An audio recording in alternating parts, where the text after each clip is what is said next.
1970, I was down at Southern Illinois University, and that's when this Kent State thing happened. You familiar with that word? Can you tell Kent us State about it? is where they were having a peaceful demonstration, and the National Guard somehow ended up shooting and killing four students, and it caused a really big uproar. And so I was working at the time. I was working at a clothing store, and there was a demonstration in the railroad station parking lot. Probably 400 or 500 kids. I guess I wasn't there, but a couple of my people that lived in the house were. And I was walking home from work. I got about half a block from my house, and I heard this roar come up, and I knew that this wasn't no sporting event roar. It was anger. And I guess this guy Pete, who was our manager of the house, was a student. He had a half gallon of wine, and I guess the state cops are the ones they put down their shields, put out their clubs, and started marching across the street at the students. And he went out. He was the first one. He hit one of them right in the chest with that half gallon. That probably pissed him off worse. But anyway, Yeah. so I get home, and boy, you could hear a siren. There was, cops all over the place, all kind of sirens. There was tear gas. Well, that stuff really affects your lungs, and especially your eyes. So we had a hose. I got out there to the yard, and I was holding my own nose, and people come by, and I'd water, do their eyes and stuff, help them out. And one of our guys who lived there got arrested. He was holding a brick behind a building, going to throw it, I guess, at the cops or whatever. And so this other friend of ours, last name Hinkle, he went down to the police station to bail him out on what he had to do. And the cop stopped him and says, "Oh, what do you got those running shoes on for?" He told him. He said, "Oh, okay." And he smacked him in his running shoe with his baton and broke his big toe for no reason. So anyway, it got bad, and I think it was the next day, they declared martial law. They brought 1,500 National Guard, 500 state cops, a bunch of local police, and a bunch of just rednecks with guns, to take care of the hippies. And you couldn't get out of your yard. Even the sidewalks were the limit. You couldn't get out. So after 2 or 3 days of that, we were getting a little antsy. I was 29, and a lot of these kids were 25. And, regular students that were 18 to 21, stuff like that.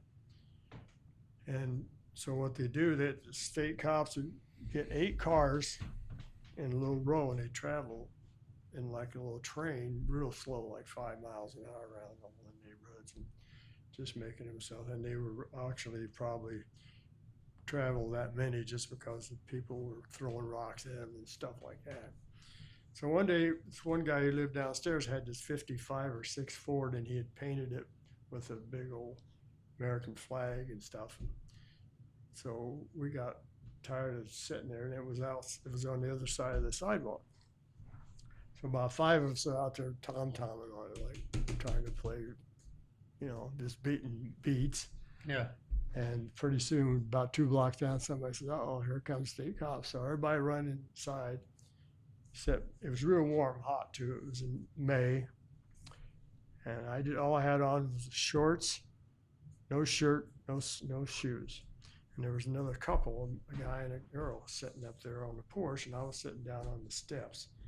And we had a one-way street, one way and one the other, and we were on the corner.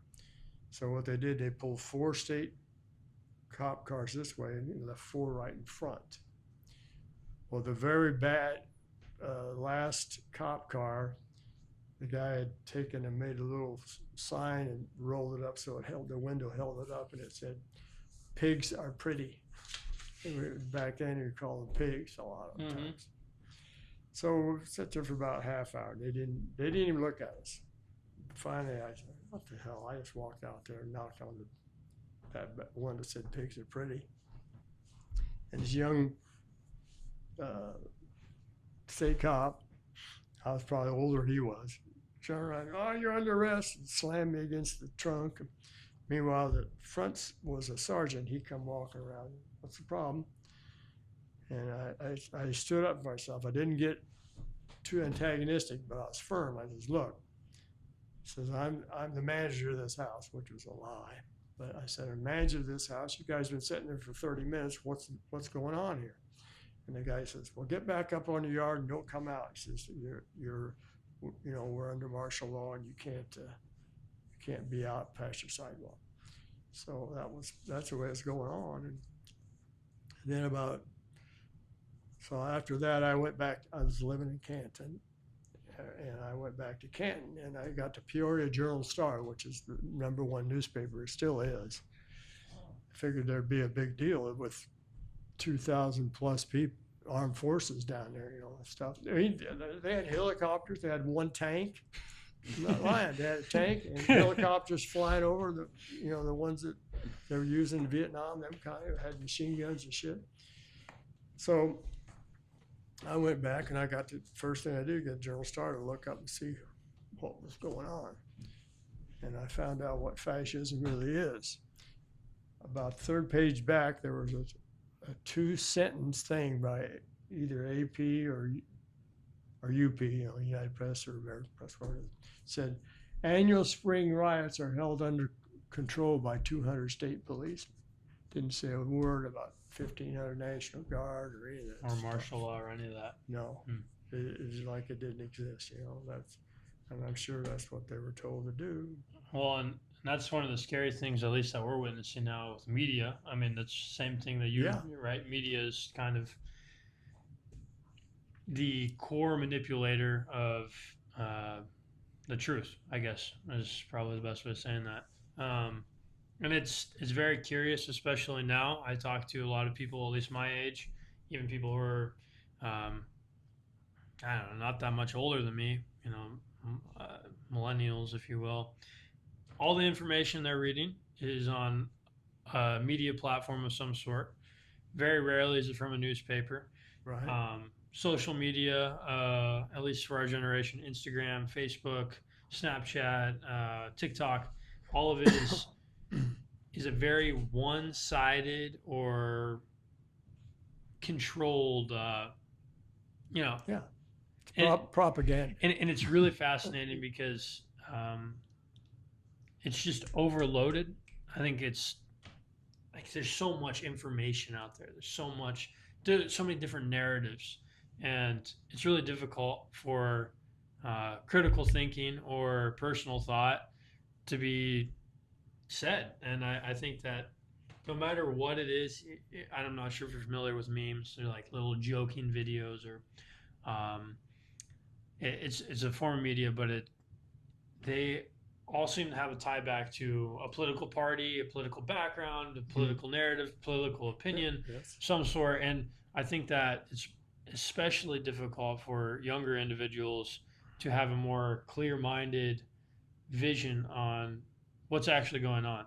And what you're saying is this has been going on for forever, essentially. They did this with the war too, like you said. Sure. Deception is kind of the main goal.